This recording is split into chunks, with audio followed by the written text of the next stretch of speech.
For this build, the legs are 3 feet tall, 2 by 2. For the tabletop, it is 12 by 5 feet. For the bottom, same thing. For the side, it is actually 9.5 inch on each side.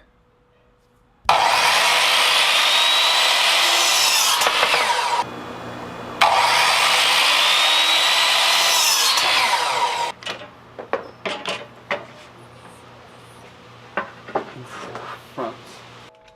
For the table box, I will be using pocket holes and glue. For the pocket hole screws, I was aiming for 12-inch spacing.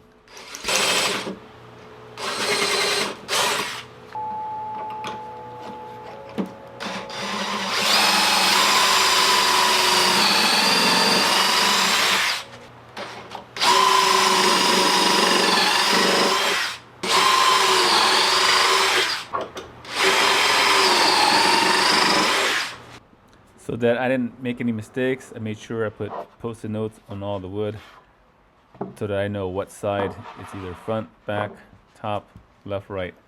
Made it a lot easier to assemble.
since this is pine wood and I didn't want to split, I pre-drilled all 4 legs before driving the screws in.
So now I'm working on the bottom part of the table, and I need to make 4 holes for the legs to go through.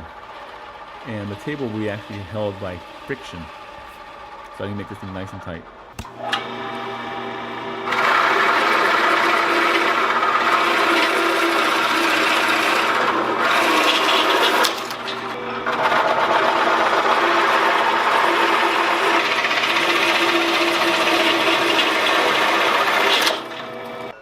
Well, since this is pine wood, it's very easy to break, and I end up breaking this little piece here.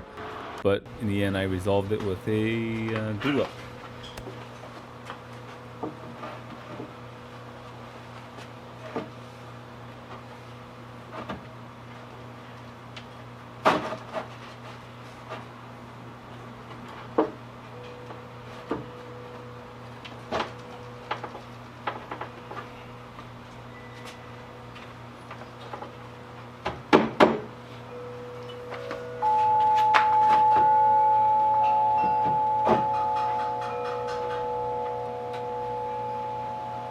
Here is another last sanding of the wood before it gets tacked down, and then shellac, and then sand it down, and then tack, and then shellac, and then sand it down, tack, and then shellac.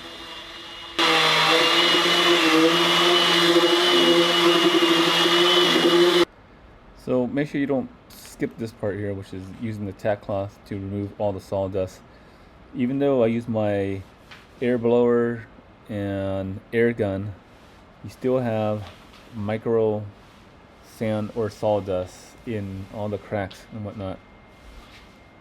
So using the tack rag, you'll remove that stuff, and then once I shellac it, I won't get bumps once the shellac is on.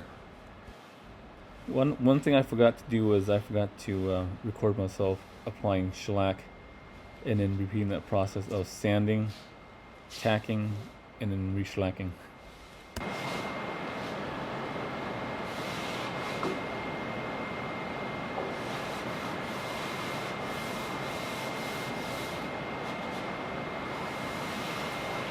So this is how it looks like after it's shellacked.